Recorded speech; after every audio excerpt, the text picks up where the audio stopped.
Assalamualaikum warahmatullahi wabarakatuh. Salam sehat dan salam sukses juga untuk seluruh Bapak Ibu guru, rekan-rekan juga operator Dapodik dan operator pendataan ya, yang masih sampai hari ini memandang validasi info GTK yang statusnya belum valid. Hari ini kita bahas dulu bagaimana cara membaca hasil validasi, kemudian bagaimana nanti solusinya untuk pengisian pembelajaran dan lain sebagainya agar data kita valid. Nah ini.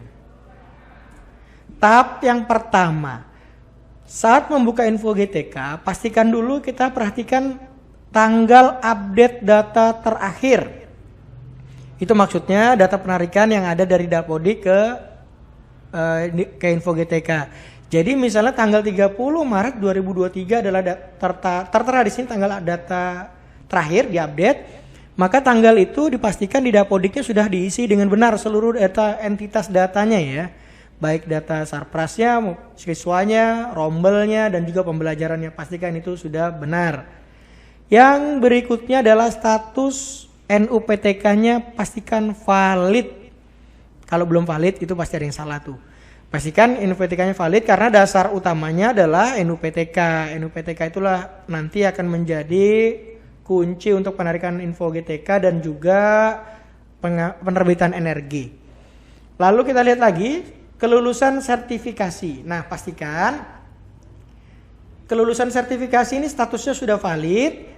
Data SIMTUN-nya ada, data KSG-nya ada, ini data sertifikat pendidiknya ada kodenya, kemudian nama bidang studinya juga sudah tampil.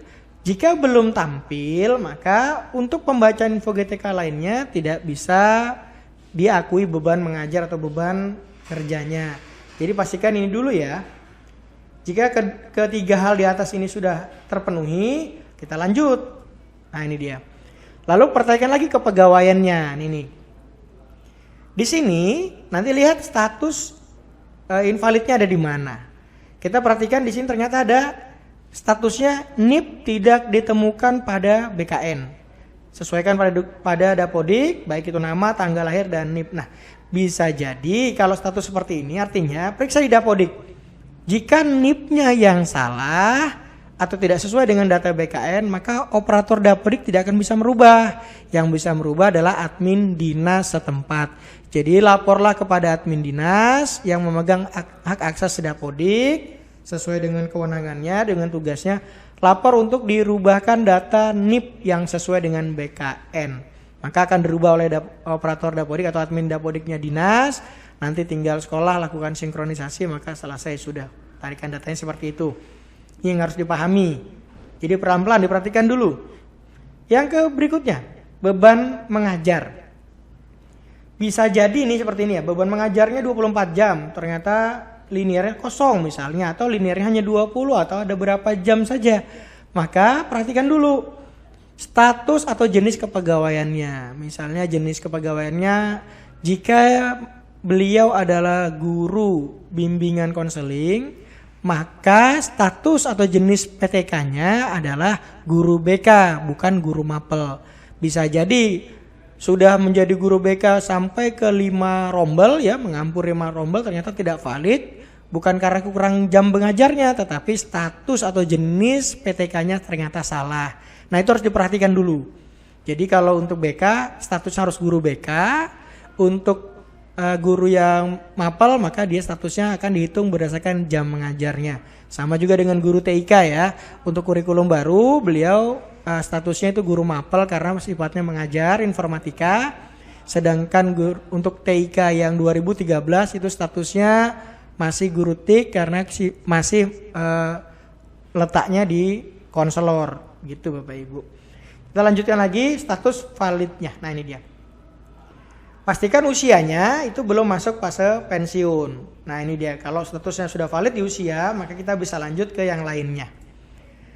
Lanjut kita keaktifan. Pastikan keaktifan di data BKN-nya bagi yang ASN itu sudah betul-betul valid. Jika belum valid nanti tinggal dilakukan update data BKN atau klik status BKN-nya nanti biar datanya bisa tertarik gitu ya. Kemudian di validitas datanya. Validitas data ini dilihat dulu. Pastikan data PNS-nya ditemukan dalam database BKN. Jika belum ditemukan, kita cari lagi di mana ini. Tapi kalau statusnya hanya peringatan, itu warning, tidak mempengaruhi terbitnya SKTP gitu ya Bapak Ibu ya. Tapi harus diperhatikan juga agar kita tahu di mana yang belum sesuai. Apakah di tanggal lahir, tempat lahir, nama kita, atau NIP kita tadi yang tidak sesuai dengan di SAPK, dengan Dapodik, itu harus disesuaikan. Kemudian kelengkapan data, pastikan kelengkapan data kita valid ya. Kalau sudah kelengkapan datanya valid, itu artinya data kita sudah ada semua. Sudah siap, tinggal nanti menyesuaikan linearitasnya, menyesuaikan beban kerja, beban mengajar, dan lain sebagainya. Lanjut catatan masalah, nih dia. Catatan masalahnya dilihat dulu. Jika sudah nggak ada lagi atau sudah valid, maka data dasar kita, data pokok pendidikan yang ada itu sudah bisa dijadikan acuan untuk memvalidasi data yang lainnya. Kemudian format pembayaran juga sama, diperhatikan dulu format pembayarannya. Untuk ASN itu di format pembayarannya sesuai ya, dia transfer daerah gitu kan, jadi kita harus paham, jadi nanti transfernya proses mekanisme melalui dinas tempat. Sedangkan untuk teman-teman yang statusnya guru tetap yayasan atau non ASN tadi, nanti pembayaran dari pusat. Ini perbedaannya, jadi harus dipahami baik-baik. Lanjut di bagian resum beban kerjanya, nah ini dia. Pastikan kita lihat dulu beban kerja kita berapa, yang liniernya berapa. Misalnya kita mengajar pelajaran fisika 18 jam, liniernya 14 jam. Lalu kenapa yang 4 jam tidak linier? Ada apa? Nanti kita cari dulu, pelan-pelan kita telusuri ya. Bisa jadi mungkin siswanya belum mencukupi, bisa jadi mata pelajarannya tidak sesuai dan lain sebagainya. Banyak sekali faktor-faktor yang harus kita perhatikan nanti untuk melakukan validasi di info GTK kita. Kemudian informasi-informasi ini yang ditampilkan itu bisa diperbarui ya, terus diperbarui bisa. Jadi tidak misalnya hari ini belum valid, ternyata ada kesalahan sedikit. Bukan artinya itu sudah menjadi final, tidak. Tapi bisa diperbaiki kembali, diperbaiki kembali, lalu sinkron.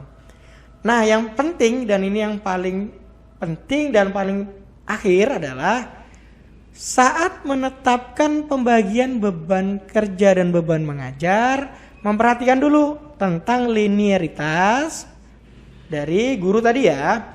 Di Permendikbud nomor 16 tahun 2019, pastikan dipahami dulu. Dan bagi sekarang untuk kondisi kurikulum merdeka yang baru, perhatikan juga di Kemendikbudristek nomor 262 /M/2022. Nah, disitulah tadi nanti yang tadi menjelaskan tentang linearitas antara fisik, kimia dan informatika. Itu bisa linear. Ada hal-hal yang linear yang terbaru di situ. Jadi perhatikan baik-baik mana yang linear, mana yang tidak linear, mana yang sesuai tidak sesuai. Disitulah yang akan dihitung untuk jam mengajarnya. Begitu Bapak Ibu ya, begitu rekan-rekan saya semua. Jadi pesan saya, perhatikan baik-baik info GTK-nya, jangan hanya membaca sekilas, tapi perhatikan secara menyeluruh, kemudian analisa lagi mana yang kurang, mana yang tidak sesuai, lalu perbaiki. Jika ada hal yang tidak bisa diperbaiki di Dapodik karena terkunci dan harus diperbaiki melalui dinas, maka segeralah melaporkan ke dinas untuk diperbaiki datanya. Perbaikan-perbaikan yang lain seperti nama dan juga tempat tanggal lahir itu melalui verbal PTK. Sedangkan perbaikan-perbaikan yang seperti NIP, jenis kepegawaian atau jenis GTK-nya, status kepegawaian itu bisa melalui admin dinas. Jadi seperti itu, mudahnya seperti itu. Nah inilah dasar awal, tidak terlalu berpanjang lebar, mudah-mudahan ini menjadi solusi bagi teman-teman atau Bapak Ibu guru yang memang masih memiliki kendala, bisa saja tuliskan di kolom komentarnya nanti. Insya Allah kita berikan bantuan lah yang kita bisa. Nanti kita akan berikan jawaban yang mudah-mudahan nanti bisa menjadi solusi untuk kita bersama. Oke, demikian yang bisa saya sampaikan. Kita cukupkan. Wassalamualaikum warahmatullahi wabarakatuh.